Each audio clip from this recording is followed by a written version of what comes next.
need the key over here for the...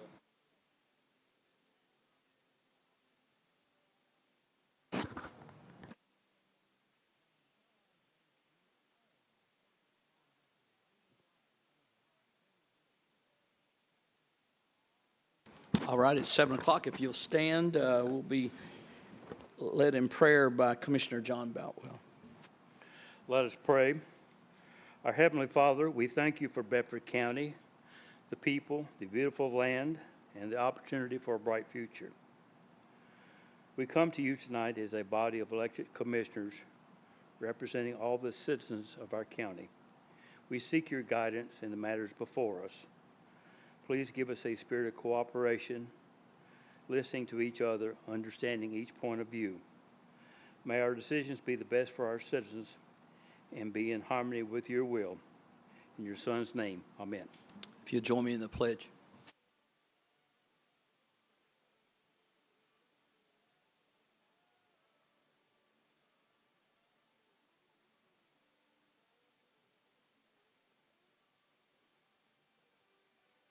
The meeting will now officially be opened by the Sheriff Austin Swing. Hear ye, hear ye. The Bedford County Board of Commissioners is now in session. The Honorable Bedford County Mayor Chad Graham presiding. Thank you. Be seated. All right, so welcome to everybody in the audience tonight. This is quarterly report night, so it may go just a tad longer. First item would be roll call by County Clerk Donna Thomas.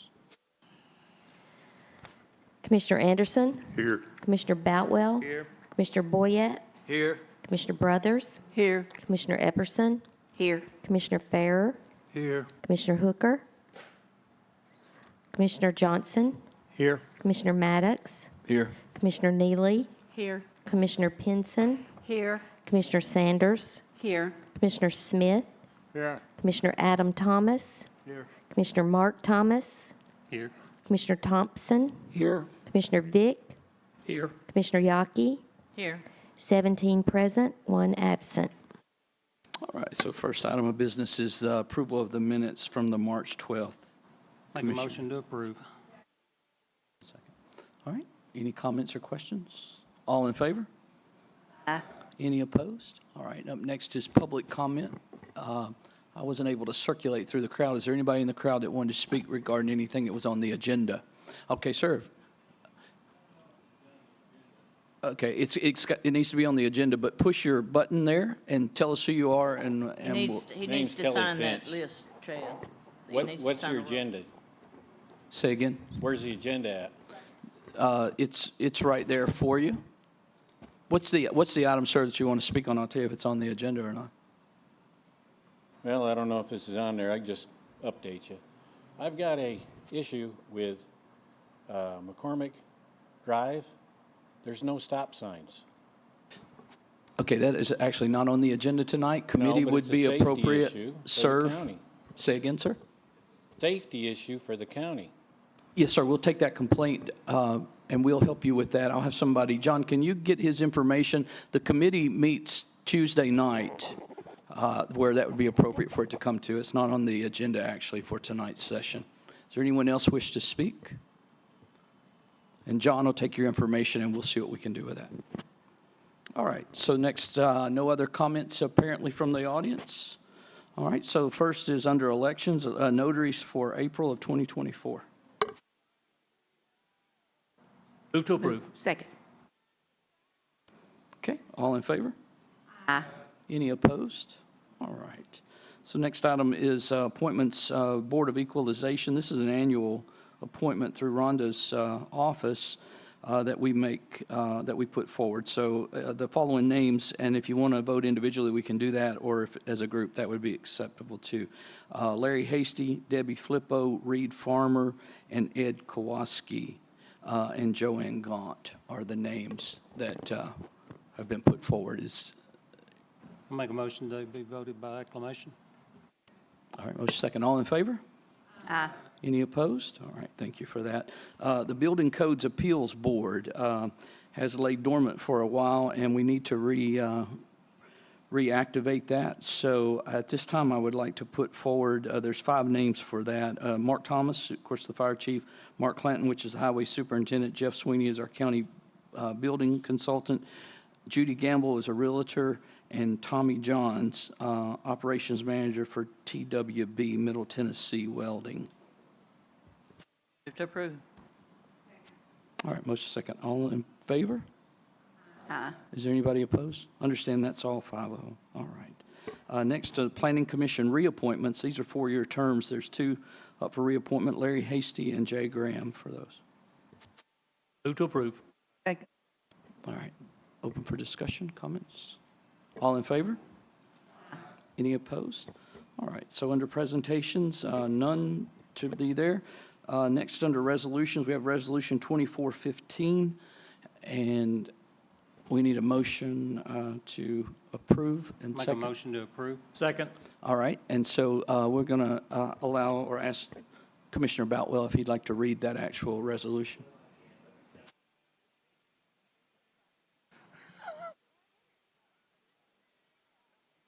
You push your button there for me. Let me give you a little bit of background on this. I've just noticed over the last few years that bypass, the one where you got the bridge over 231, it's sort of dormant. And I thought, well, it's going to be starting sometime at some point, and nothing seemed to happen. So I got in contact with Pat Marsh about it, and he went to people at transportation, and they told him it's basically been dormant since 2017. There have been some underlying issues, but for whatever reason, it is just not on the radar with the state, and it's not in the funding, in 3-year funding for roads. So for that to be completed, I guess we're going to have to raise our hand and say, hey, can you help us here? Let's get this going, because I personally think it would be a good thing to get that completed, particularly for the people that come down 41A. That'll get them over to 231 a lot easier.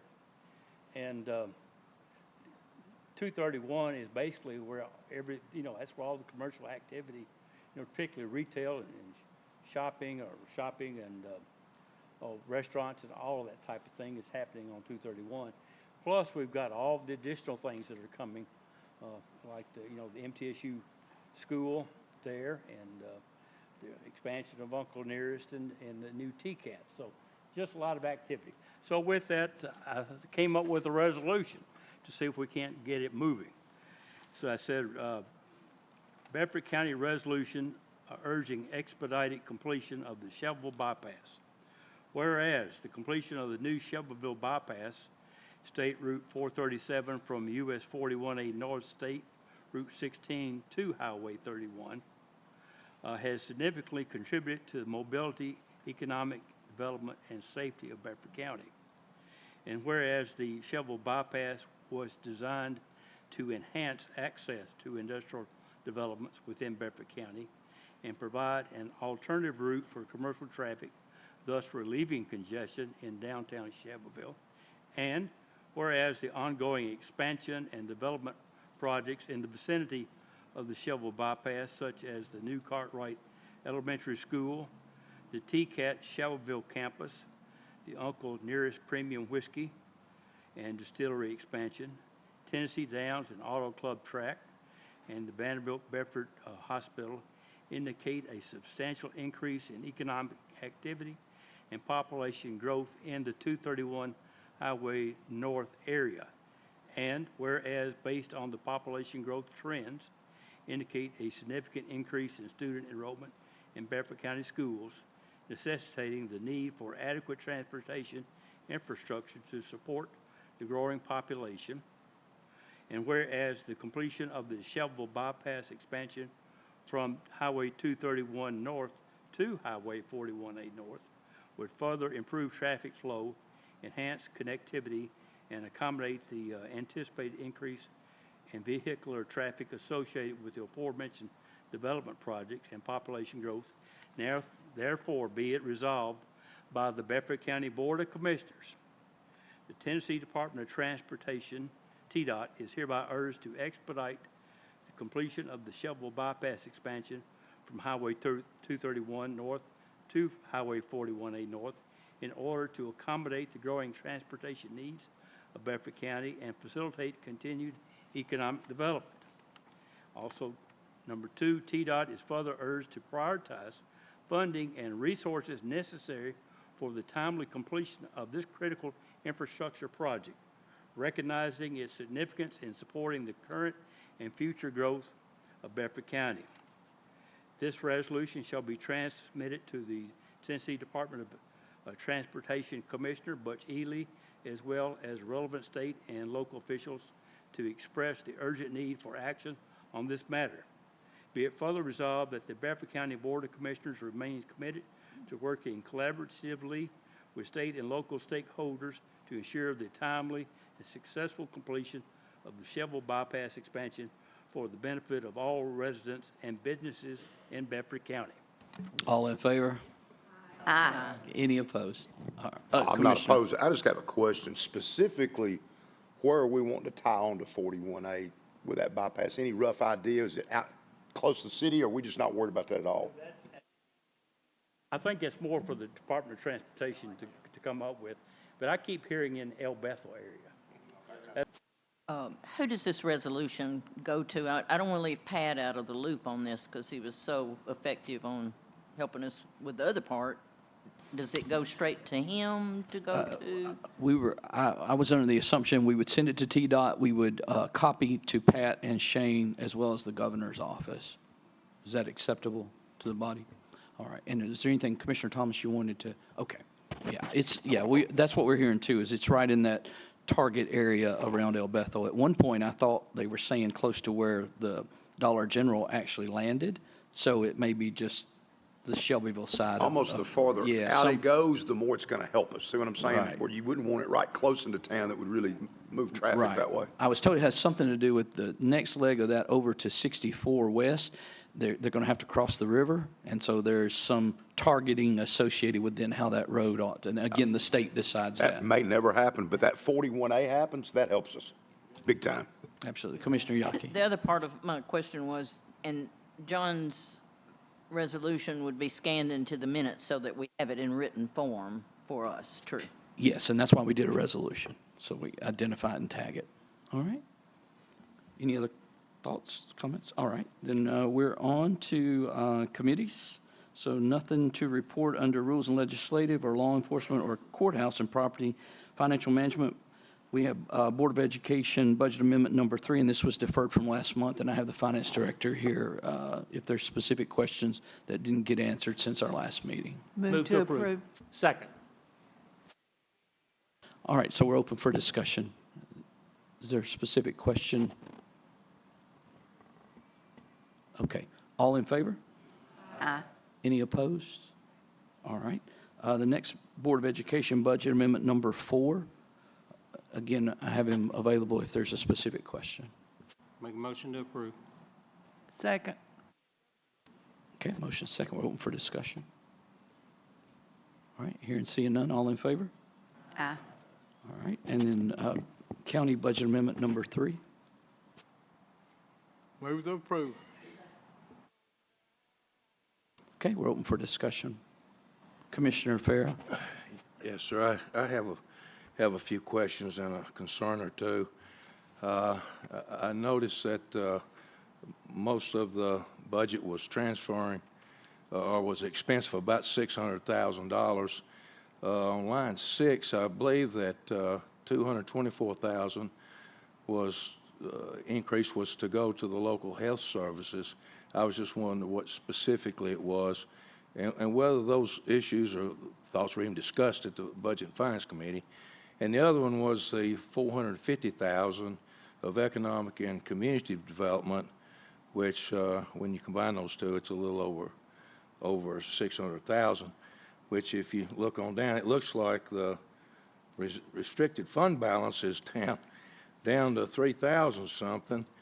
I do recall when we sold the hospital and then later the nursing home, that it seemed like the restricted fund balance had $7 or $8 million. Well, if this is approved tonight, then that restricted fund balance, and I may be wrong with my figures, Robert can clear it up if I am wrong, was like 7 or 8 million.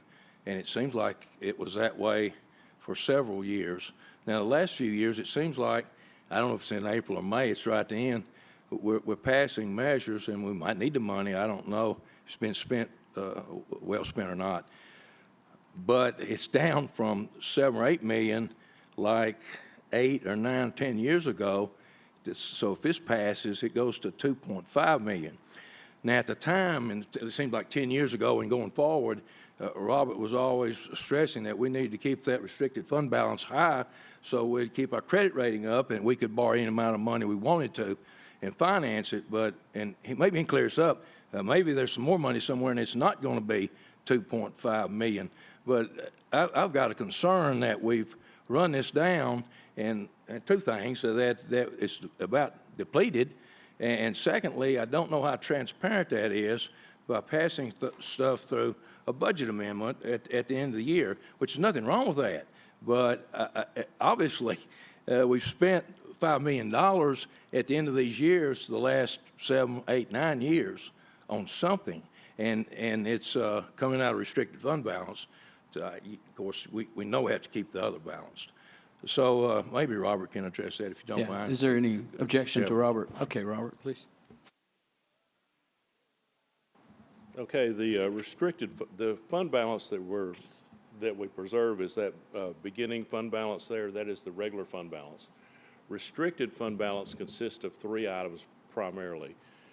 We have traffic fines, and $25 from each fine goes to courthouse renovation, courthouse and jail renovation, and $25 goes to courthouse security. So you've got a balance there for courthouse security and also courthouse, jail, and renovation.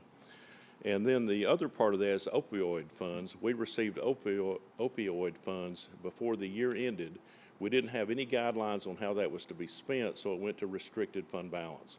So what you're seeing moving out of that is courthouse and jail renovation, $138,000, which is going to the air conditioning system at the at the Justice Center.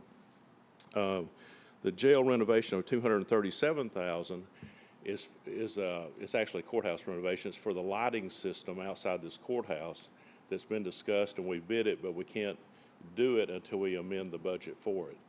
The other part of that is $224,000 of opioid money that we had to do a committee for, and we actually give this committee the money so they can do it for opioid abatement. So that takes care of those 3, I think. Now, you mentioned the hospital money. If you look down below that at assigned fund balance, you'll see $9 million. Okay, over $5 million of that is hospital money, which is held back. There's about $4 million there that's for purchase orders the auditors make us set up, because when we close the books, we don't really have payables. We have purchase orders outstanding, and they make us set that aside, and that was close to $4 million. So that's where the money is on that. The $450,000 you talked about is a grant from the state for Uncle Nearest, and we're the flow-through. So we have to budget it coming in, budget it going out, and that's why it's economic development. And that's not really our money. It's just like the CDBG grants. You know, they come in and go out to the various cities. So if you got any other questions, I mean, I think I've covered what you asked. Yes, sir, thank you. That clears it up greatly. I appreciate it. It's scattered around, so it's hard to track it. They're good questions. I had to refresh before the meeting as well on that. Is there any other questions regarding this amendment? This is Bedford County Budget Amendment number 3. And there was a motion and a second. We were open for discussion. Any other discussion? Okay, all in favor? Aye. Any opposed? All right. And then next under Financial Management Committee was this postage meter contract. Because it's greater than 1 year, those things have to come before the body. Move to approve. Second. Okay. Any questions or comments regarding those? All right. All in favor? Aye. Any opposed?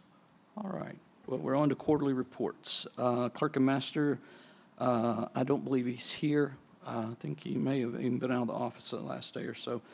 Circuit Court and Driving School report should have been in your packet for you. If you have specific questions, she's happy to answer those, or we'll get her up here for you. County Clerk is right beside me. Okay, if you'll look at your one-page report there, this is year-to-date through March 31st. Total number of transactions, 57,709, which is pretty flat to last year. Total collected money, 5.3 million, which is up about 25%, largely due to last year was down because of the discount that the governor gave on state registration fees. It's also up because as of January 1st, there was a law that went into effect that all electric vehicles, upon renewing their plate, there's a $200 electric fee. Hybrid vehicles, it's a $100 electric fee. So if anybody in here has an electric vehicle or a hybrid vehicle, kind of brace yourself for that when you get ready to renew your tag. And so that has inflated our total collections too. As far as revenue for Bedford County, right now, year to date, that's $754,000, which is up about 9% over last year. That is largely due to an earmark fee which went into effect last July which is $3 per title, which is retained in a restricted fund for county clerk use. And also because passports are through the roof, and we get a lot of fees for passports and so forth. So that contributed to that 9% growth there. If you have any questions, I'll be glad to address them. Any questions for Donna?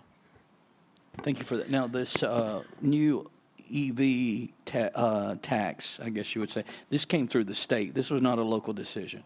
Right. And the money goes to the state. All right. I believe next is schools. I believe the director is here. Good evening. Mr. Mayor, if Commissioner y'all Thomas. don't mind, I'd like to ask a question on that. Does part of that electric vehicle tax go back to the highway department? I mean, did they get a cut of that, Mark?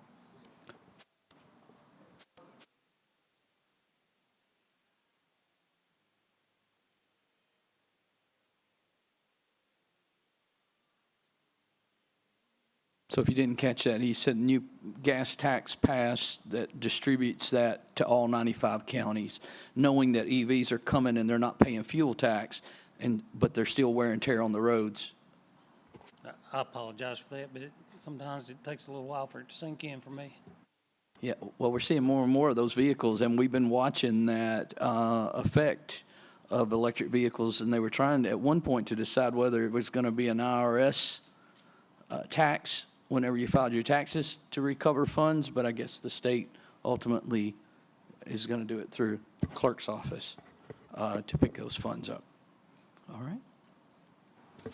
If the road superintendent does not want it, school superintendent would gladly take that tax. Just kidding. We are on our last stretch of the school year. TCAP tests will start next week on the 15th, so we could use all your good vibes and prayers on that. So we'll start that next week. Cartwright, we will get the keys on that June the 10th. If you have driven by that, you see how beautiful it is. And I do have pictures now of the beautiful gym floor. It was a great sight to see. So we're looking forward to the community using that gym as well. The additions on Liberty and Thomas came in under budget, so we love to hear under budget and ahead of schedule. So we have been having some great luck with weather and those things. So the bid came in on that, so we'll be able to get started on that. As soon, if you recall, the Thomas budget was in the current year, so we will be able to start those on that until the loan goes before you and Robert gets all that taken care of and we can finish out. So we're looking forward to that. Hopefully open at least Thomas by Christmas and Liberty soon after that. So we're looking forward to that. We have our graduations coming up in May the 23rd, 24th, and 25th. 23rd will be Cascade. That's on a Thursday. Friday night will be Community, and Saturday night will be Shelbyville Central. And we graduated about 72 at Christmas. That was the most we've ever graduated at the semester, and that in part is because TISA allows us to go ahead and continue to count those students through the rest of the year, not impact your funding. That was new this year. So we did graduate 72 and look forward to graduating the rest of them in May. I'll be happy to answer any questions that you have. Commissioner Vick. Garrett, could you help us a second on our CTE and the progress we're making? We worked so hard to get that from the very beginning. Let us know a little bit how the CTE classes are progressing, please. This week, I sent some of you a message, and I can send the rest of you the information on that. If you look at our chart on our CTE, Career and Technical Education concentrators, we have really, if you look, we were steady, steady, steady, and this last year we shot up. And that comes in part that we used a lot of our extra TISA money to reform our high schools, and we're able to do that. And you can see that by the number of classes that we're able to offer our students in the if you remember, I know Ms. Yaki has asked me about the career coaches, and those are helping. So we really made a lot of progress in that area. We are excited about that. If you also, one of the things that has been important to you all in the past, a little over 3 years ago, one of the things that the commission told me, you want to, return on your investment. And we have scored 43 out of the 146 districts. So we're excited about that. We look forward to keep it on coming up. One of our big successes has been our high school. That high school reform and hiring those extra career and technical education teachers and investing our money in there has really paid off. What we need to really go after next is a middle school reform. Our middle schools are lagging behind a little, our elementary and high schools. So you'll see this next coming year, we're really going to focus on that. In our budget, you will see career and technical education teachers in the budget for middle school next year. Also, don't forget, we are in the middle of budget season, and the new law says by 2026 we have to have a minimum salary for our teachers of $50,000. So we'll be shooting to get there by the spring of 2026. Commissioner Yaki. And Dr. Garrett's right, and I sat in on a meeting with the career counselors. I was very impressed with them. And my charge and Kelly's charge with the Shovel Partnership is that not going to a CTE program or college or university when they graduate, that we ask why that child didn't. And it's going to take a while, we know, but we want to be able to provide whatever their obstacle is to do. And those career coaches, I was very impressed with them. I have a second question for Dr. Garrett. I found in all my stuff a 10-year plan, and it had Mr. Emery's name on it. And I know that you presented to us one time, and we've marked off so many of them. Do you have a... We do. I can bring that to you or send it to the mayor to get out to you guys.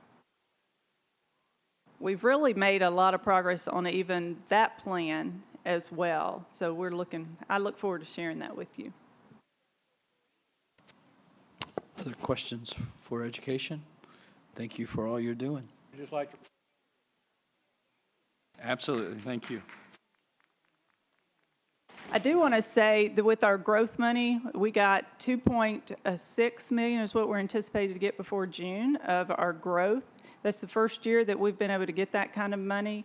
And a couple of things that we were able to tackle with that is awnings at Cascade Middle School. I know I get a lot of calls from parents when it rains, so we'll be able to do that, along with Learning Way. If you recall, when we built Learning Way, we ran out of money and didn't get to put awnings, so we'll be able to get those students, those car riders and bus riders, out from under, that pouring rain.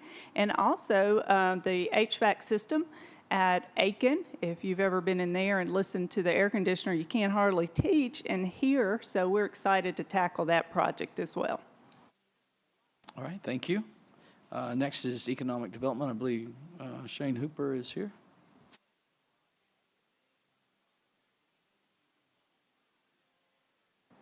Thank you for the opportunity to visit with you this evening. I appreciate it. In follow-up, the statement from Commissioner Yaki about 53% of our children that graduate from high school that go directly into the workforce that choose not to either go to TCAT or Motlow or anywhere else. We'll start there with the workforce development report. We are pleased to report a successful celebration of the Innovative Career Opportunity Network, which was on March the 7th. The ICON program, an initiative of Bedford County Schools, empowers local students by providing them with real work, paid work experience that align with their career aspirations and future goals. Through this program, students gain practical skills and valuable knowledge to help them succeed in their chosen careers. Currently, there are 27 students placed in paid work experiences across 17 local employers. Since October 2023, 6,285 hours have been worked. The American Job Center Summer Youth Employment Program supports the students' salaries, providing local employers with a payroll cost avoidance of over $31,000. Many thanks to Mayor Graham for pointing out that the SYEP program was actually out there. The event aimed to celebrate the Bedford County High School seniors actively employed through the ICON program and further recognize First Community Bank's role as a community partner. Approximately 60 students, parents, employers, and community leaders attended. Students were individually recognized for their commitment to their future and presented with a plaque from First Community Bank. And that's our students not going anywhere other than graduating from high school, being recognized right here in our community, and to see their faces and the genuine appreciation was great to see. On the child care front, when it comes to workforce development, we are exploring a new grant opportunity that supports local workforce needs by increasing child care capacity in Bedford County. Child care supply in Bedford does not meet demand, creating a barrier to full-time employment for many working families. Women account for 56% of the county's total workforce. Approximately 1,000 women approximately 1,000 women aged 25 to 40 are affected by the child care shortage in Bedford County. This limits their ability to obtain full-time employment. Tennessee's New Care Partnership Grant is a pilot program designed to support partnerships between nonprofit organizations and private employers to implement strategies that create child care access and increase capacity to serve the employer's workforce. This rolling grant focuses on engaging Tennessee employers to invest in their workforce through innovative child care strategies. To put that in some perspective, right now, Tyson at one point was down about 200 to 300 employees. If we were able to tap into some of these people that are not able to join the workforce because of child care, that might help solve some of our worker shortages in certain areas. Connected Communities, it has been a pleasure to work with members of Bedford County on this project. This is a Department of Energy Community Grant, Change Grant. We are actively working with Bedford County on the Change Grant. This grant consists of 3 sections: mobility and transportation, energy efficiency, and workforce development. If all sections are fully funded, the grant funding would be between $10 million and $20 million. On the tourism front, since the partnership has been designated as the destination marketing organization, that's been less than 6 months ago. Since that time, we have built a tourism program from the ground up in conjunction with South Central Tennessee Tourism Association and the State Department of Tennessee, the Tennessee Department of Tourist Development. Right now, Bedford County ranks number 49 of 95 counties in the state of Tennessee, and that means that from tourism, Bedford County households, each household receives about $154 from tourism. The goal is to get above $200, which means that we'll probably have to get that ranking up to number 45.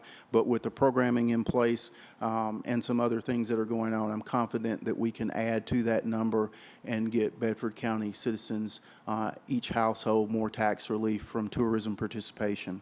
On the economic development front, I had a question earlier today about the Hampton Inn. Spoke with them yesterday. They are finishing up their site plan, and they're still scheduled to be behind Dunkin' Donuts, and this would be our first mid-tier hotel announcement in a few decades in Bedford County. The partnership will continue to work on grocery stores and restaurants when it comes to retail recruitment. Those are our largest leakage areas. We lose a lot of sales tax revenue to Tullahoma as well as Rutherford County with Murfreesboro in those areas. And then also, we are working with Mayor Graham and some others on compiling strategies for more tax revenue inside Bedford County.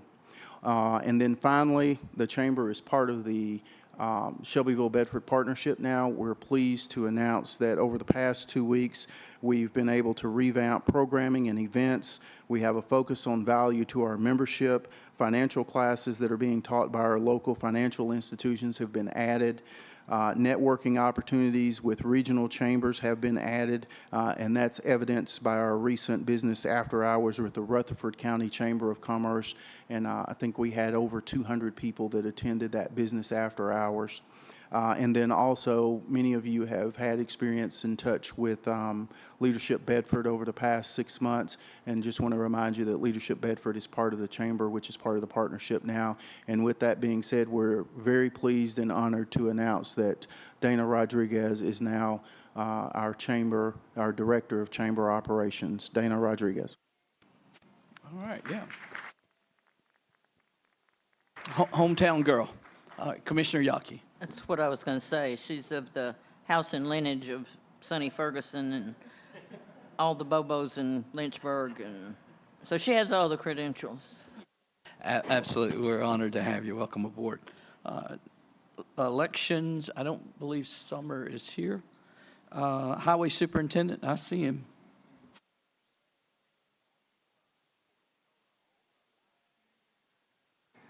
Hello, everyone. I'll hit some high points of some things we've got working on with the Highway Department right now.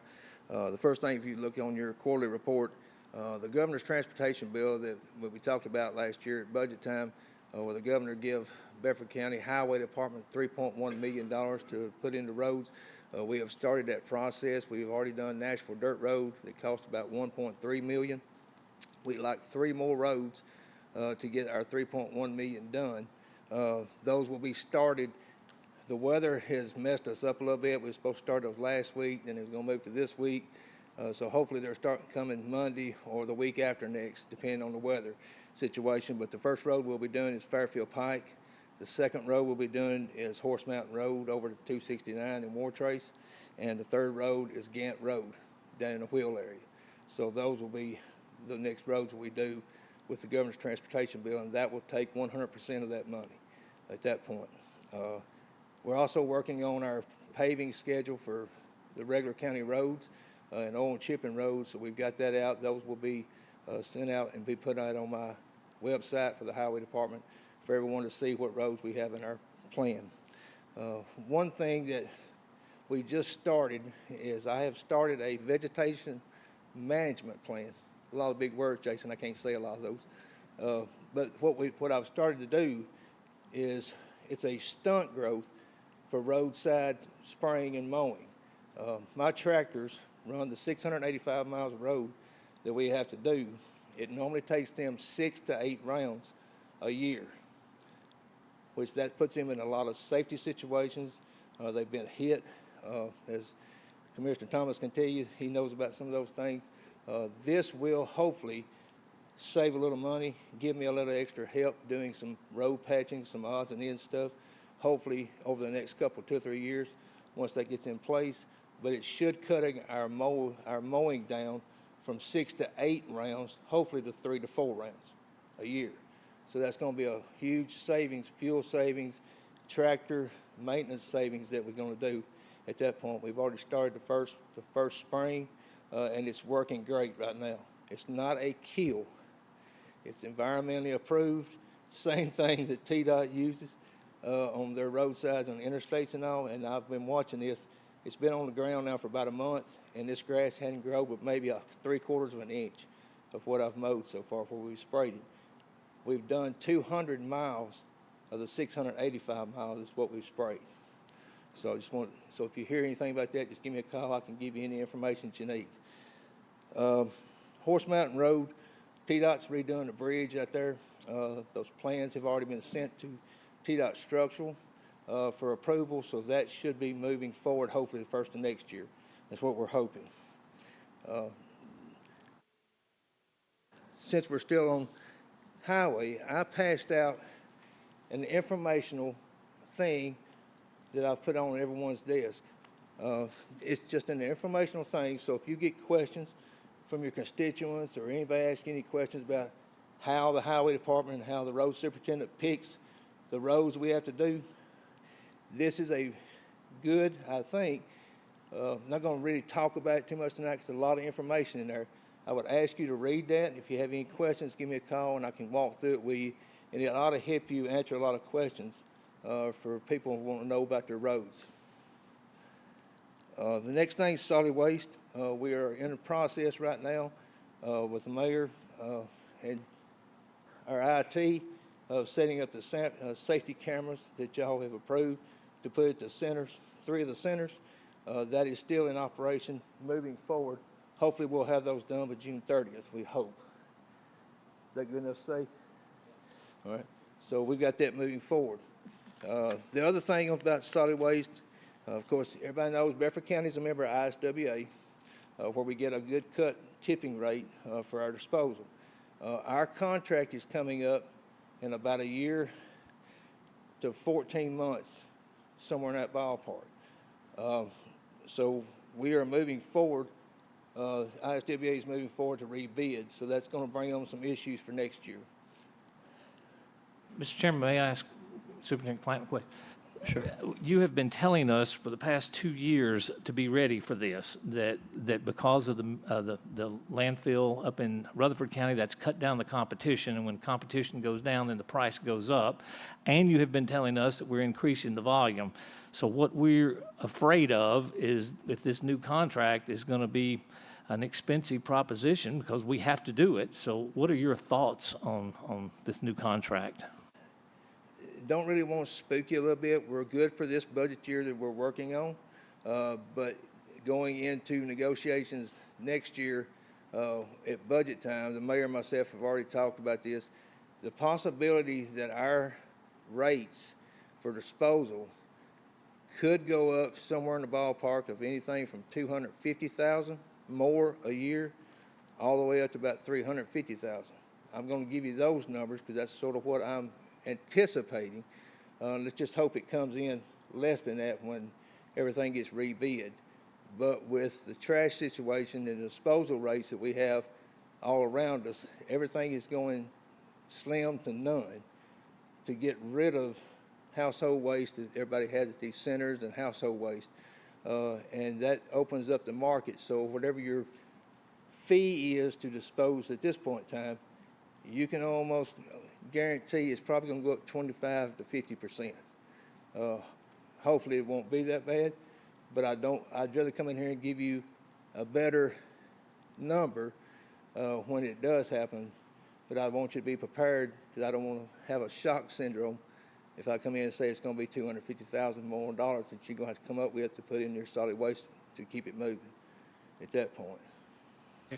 And I'd like to just, we're in the ISWA, which gives us some bargaining power. If we were to be just independent, seeking our own pricing, it would most likely be quite a bit higher in regards to that. And then we do get some offset from our recycling that helps mitigate part of that cost, but otherwise we have to absorb that. And of course, people are moving here, so there's going to be more waste. It's just a mathematical certainty.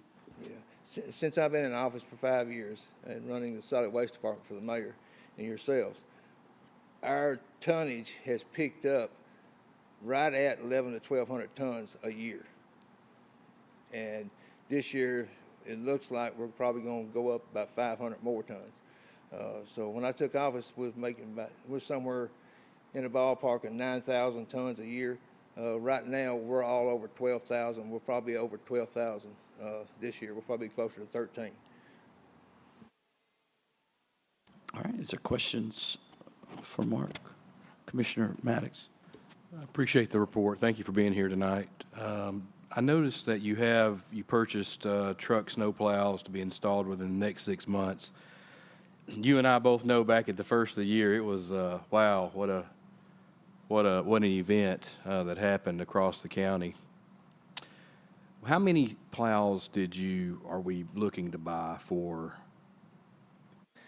We're getting 3 plows. We have 3 salt spreader trucks that we use on all the county roads that we do. So I'm getting 3 plows to go on those 3 trucks that we have there. And just for the record too, I want to make sure we put this on the record, because I know there was some speculation that I had sold the plows that was there when I took office and all. I want to make sure the county, I know, has not had snow plows for over 20 plus years. So we're getting those, and I was going to have some for last year. You know, we talked about that. I just want to make sure I put it on the record for everybody else. I couldn't get those. Those were back orders, so I couldn't even get them for this year. And the snowstorm that we had this year, it was pretty bad, but you could get around till the rain hit on that Thursday afternoon. The rain's what killed it all. It wasn't because we didn't do anything or we couldn't do anything. I left the snow on the roads because you could drive on it. It's sort of an expertise that you have to have in this profession. So once the rain hit, it made a solid sheet of ice, and it was terrible for all emergency services and all. I appreciate that. Is there anything else that you feel like we need to make sure that we're ready? I know we can't predict the weather and God's in control of that, but is there anything else you feel like that we need to look forward to in order to make sure we accommodate you and your department? Not at this time right now. If you'll look at that informational thing that I give you, somewhere in the future, whether it's in my term or the next road superintendents going forward, to get your county roads on a paving schedule and an oil and chip schedule, there is no possible way to do this going forward. Basically, you have to pick the worst road, get it done, and our prices, I've got to rebid my paving prices this year.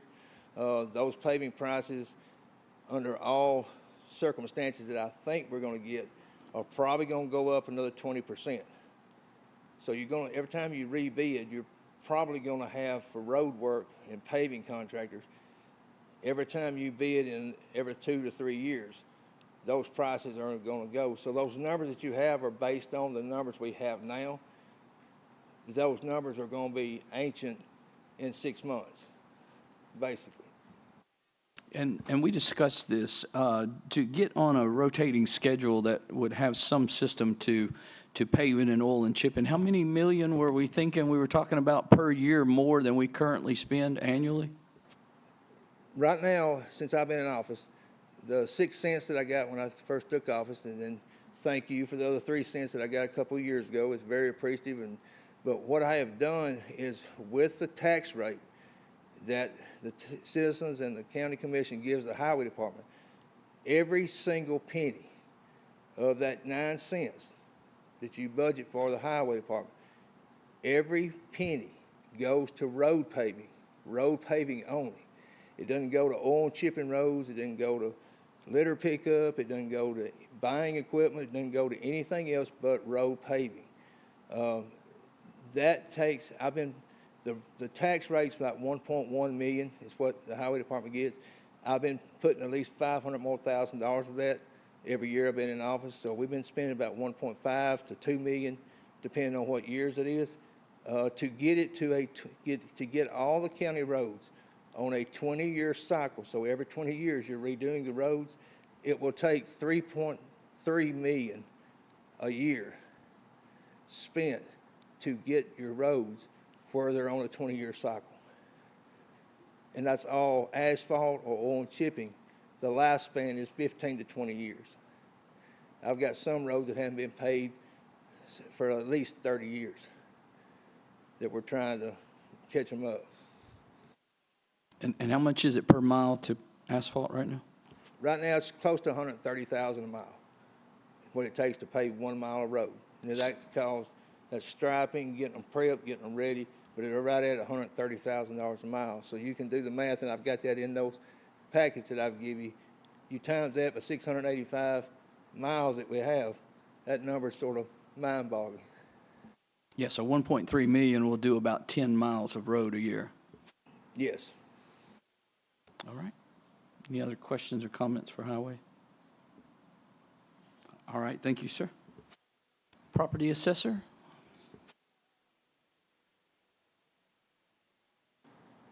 I want to say thank you for reappointing the county board members. They do a great job. Sometimes it's a thankless job, but they hang in there, so they're doing great.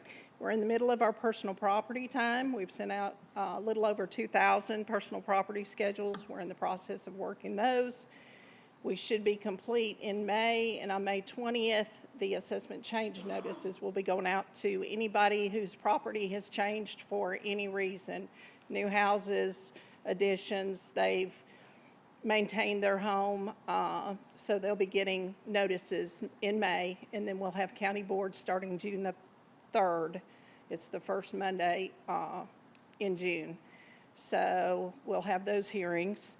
We're in our third quarter, and we're finishing up our third quarter of the inspection cycle, getting ready for our fourth, and after that starts reappraisal. We'll reappraise in 2026. We have put on right at 500 new houses. That's part of that $1.2 million of new money that came in, but because of the ratio, that new money went right back out. And then we're losing money from OSAP, which is Office of State Assessed Properties, because of the ratio. We've put on 554 new lots in this past year. We've done over 300 splits, so that's anything greater than 5 acres where they don't have to do a plat. And I just want to say thank you to my employees. They have really been working hard. My mapper's here with me tonight, Drew Reed, that did all those splits. So thank you to them. The quicker reappraisal. We have a bill in, and it's sitting there right now to shorten the reappraisal cycle. It will go, the bill is meant to go for a 1, 2, 3, or 4-year reappraisal. That would cut out a little bit of that ratio. These are historic lows. We've never, ever been this low. And the new ratios that came out, sorry for my voice, I was out on the soccer field this weekend. But the ratios that came out this past week for the counties, they were down in the 50s, a lot of them. There were some in the 70s, but most in the 50s. And that's just historic lows. So every county is losing money. So, but the bill right now, we thought it was going to pass. There was some Proposition 13 bills that they were waiting to see to get out of the way to see if they passed. They did not pass, but the bill is still sitting there, and we're not sure it's going to pass. So if it doesn't, we'll bring it back again next year, and hopefully by the time we reappraise in 26, we might have an option to go to a quicker reappraisal. Is there any questions? Questions for the assessor? Yeah, when we talk about ratio in simpler terms, this is really money we're leaving on the table, right? We're basically assessing these at 30, 40% less than what we know they're going to actually sell for, meaning legitimate applied tax is not being applied because of the ratio. Is that basically? Exactly. We're locked in on our values for 5 years. The only way we can change them is if something has happened to that house, if they've remodeled extensively, not just a light remodel, but extensive, we can make some changes. New houses come on, we get that, but it's the difference between what it's selling for and what it's appraised for. And the state makes sure that we don't change stuff, and we've already had 2 letters this year saying you cannot sale chase, which means change it after the sale date, that value. So they are really coming down hard on everybody. There were a few counties that the ratios looked too good, and they were too good. So the state's going to make sure that you don't make those changes. So if you say my house is worth $500,000, even if it's worth $700,000, which mine's not, by the way, but that we are tied to that 500,000 number for 5 years based on the way we assess currently, correct? Yes. And so if we were able to go to, say, 3, if they allow us to come down and we were to pick 3, then that means we would be locked to whatever value we give it for 3 years instead of 5. So that's 2 years where we would get a reset of what the true value is and apply the appropriate fees against that versus being stuck for the 5 years with what we said before. Correct, correct. And we would endure 1 ratio year, which would be much better. And again, these are historic lows. I don't know how long they're going to last. It started, the upturn was June of 2016. It was like a flood of deeds came through, and people were overbidding. It was just crazy. And I keep thinking it's going to slow down or stop, and it's not yet. All right. Is there any other question? Commissioner Yaki? Why wouldn't the state want that shorter appraisal to help the county? I mean, why be punitive about it? The state's not stopping it. The comptroller is behind this bill. He's behind it big. Memphis, 2 years ago, tried to go to a 2-year reappraisal, and the cities of Memphis stopped them. They didn't want it. So now, with these ratios coming in and the amount of money that these counties are losing, they're seeing that they need to go to a shorter cycle.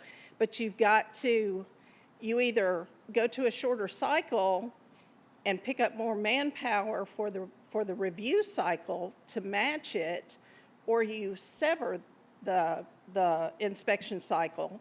And that's what this bill is going to do. It's going to sever the inspection cycle so we can have a 4-year countywide inspection, but we may have a 3-year reappraisal plan. But the state is, I mean, they're here too, and they see it every day, what's going on. So they're not opposed to it. It's just when it gets in the legislature, if you've ever been down there, and if you haven't, take a trip. It's something to see, and they work hard. Pat and Shane have done a great job. They listen to Bedford County. Anytime I make a phone call, they're there. So it's just part of that process and trying to get it through the. But this is not just a Bedford issue. This is across the whole state of Tennessee. Statewide. I mean, 50, 52% are what some of these ratios are coming in this year at. All right. Any other questions for her?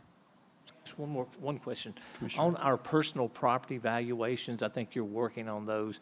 Could you explain again how that ratio works and how we're falling so far behind on the collection on that side? Well, it's not that we're falling behind on collection. Personal property is one arm of it over here. You've got what your real property is doing over here is reflecting. So the property values are low. People are riding the low side of it right now. It's to the taxpayer's advantage right now. So we have to be fair and equitable. They say that personal property is appraised every year. I don't fully agree with that because the equipment gets depreciated, it rolls down, there's no new values coming in. We're not looking at new used values and changing those values, but they have to get what the real property's getting. So when they do that ratio, they apply the ratio over here to the personal property and the public utilities. So right now we're losing a lot of money. We lost all the revenue that came in on the new construction, and then we're losing what OSAP has. So that's about $540,000. So basically, it's discounting that side because they're being looked at every year, and so it's pulling off what we would have got from the other side. Yes, everything has to be fair and equitable. Correct. All right. Any other questions for her? Thank you so much. I believe the Register of Deeds wasn't able to be here, but I believe there's a packet for you at your desk. And then, Trustee, come on down.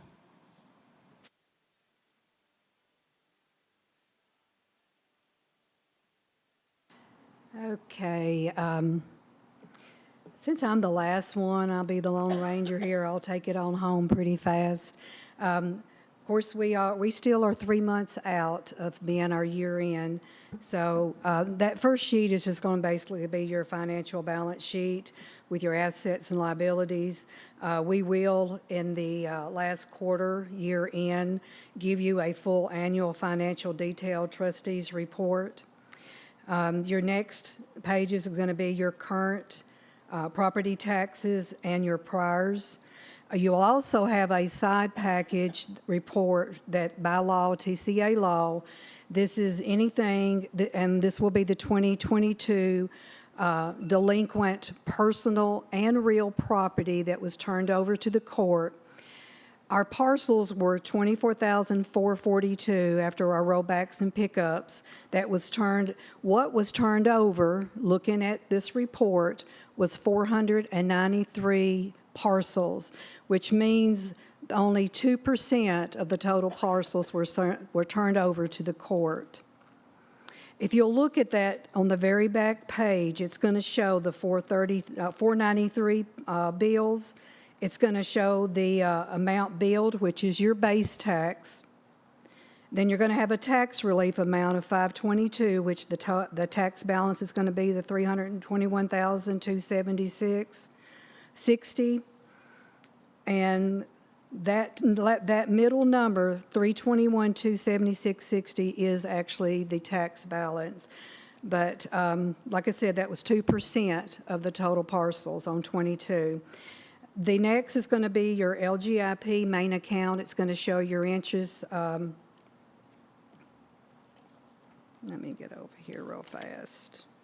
Oh, I'm going to back up just a little bit on the, now that I'm talking, before I jump to investment on the property taxes. Current taxes this year are up 7%.